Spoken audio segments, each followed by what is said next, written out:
Once upon a time, in a peaceful little village surrounded by golden fields, there stood a giant, funny-looking baobab tree. Its trunk was as wide as a giant drum, and its branches stretched out like a crown, giving cool shade to all who came near. The children loved to play under it, and they whispered stories about its magic. The baobab is special. They would say it only talks to those who are ready to learn. One sunny afternoon, a boy named Safu, who was known for being loud and impatient, stomped angrily toward the baobab. He had been playing a game with his friends, but they didn't follow his idea.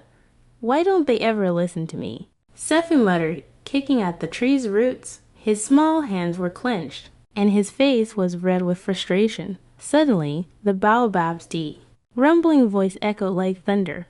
Why are you upset, little one? Safu froze, eyes wide.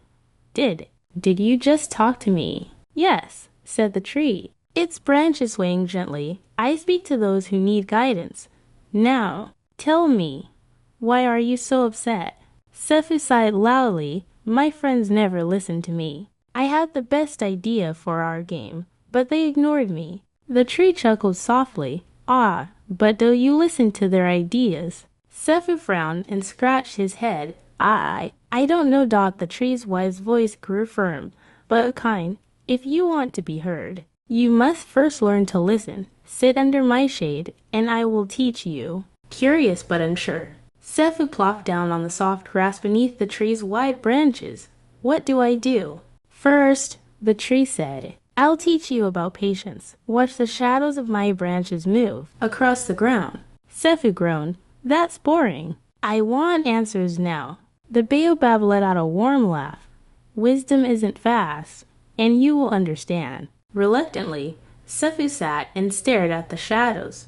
At first, he fidgeted, kicking his feet and picking at the grass, but as the minutes turned into hours, he began to notice things he'd never paid attention to before. The soft rustling of the leaves, the cheerful chirping of birds hopping on the branches, and the gentle breeze cooling his face. The shadow shifted slowly, creeping across the ground like dancers, and felt a calmness has never felt before.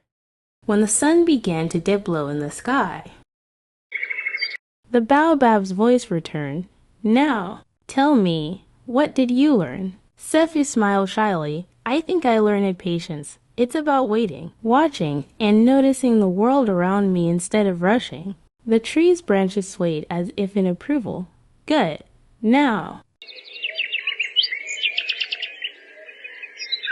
don't rush to share your ideas. Instead, listen carefully to theirs. First, ask them questions. Pay attention to their words. True understanding comes from listening with your heart. Safu joined his friends. This time, instead of shouting his ideas, he asked, What do you guys think we should do today? His friends, surprised but pleased, began sharing their thoughts. Safu listened closely. He nodded and asked questions, making sure everyone felt heard. When it was his turn to speak, his friends listened too. Together, they came up with the best game they'd ever played. They laughed, ran, and had the time of their lives. That evening, Safu ran back to the baobab tree, his heart full of joy. You were right. He called up to the branches. When I listened to my friends, they listened to me too. The game was so much fun because we worked together. The baobab's voice was warm and proud. Now you are growing. Safu, remember, patience and understanding are the roots of wisdom. When you listen with care, you show others that you value them. And when you work as a team, everyone feels included. From that day on, Safu became the boy everyone wanted to play with. Not because he had the best ideas, but because he always made others feel heard and valued. And every time he walked past the baobab tree, he gave it a knowing smile, as if to say, Thank you, wise tree.